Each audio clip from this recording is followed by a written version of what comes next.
ہم ہیں پاکستان کے چیف آرگنائزر محترم گلزار احمد صاحب،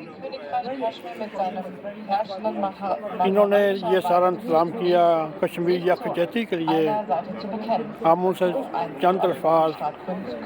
جی، بسم اللہ الرحمن الرحیم، السلام علیکم ورحمۃ اللہ وبرکاتہ۔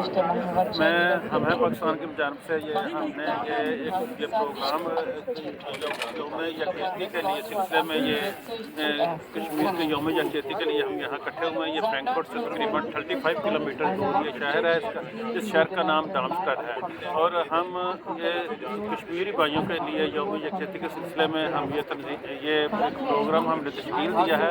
میں درخواست کرتا ہوں حکومت بالا سے، اور میں درخواست کرتا ہوں UN سے، اور یہ جو یورپین یونین سے، ورلڈ کی جتنی بھی تنظیمیں ان کے ساتھ میں ان سے درخواست کرتا ہوں کہ خدایا کشمیر کے سلسلے میں بھی یہ ان کی مدد کرے۔ کشمیر جب ایک پرندہ جو ہوتا ہے وہ اس کو ایک پنجرے میں آپ بند کر دیں، اور اس پرندے کی آپ یہ جو کیا نام ہے اس پرندے کی آپ دیکھیں تو اس کی دل میں کیا ہے کہ آزادی کیا چیز ہے۔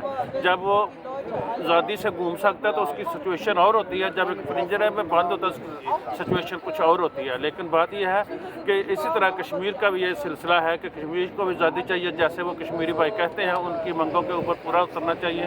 پھر بھی حکومت بالا سے ہم درخواست کرتے ہیں کہ اس سلسلے کو دیکھا جائے، جو ظلم و ستم ادھر ہو رہا ہے اس کو مطلب کہ کنٹرول میں کیا جائے، اس کے اوپر کام کریں، ان کو پوچھا جائے کہ آپ کی کیا خواہش ہے۔ جیسے UN کی جو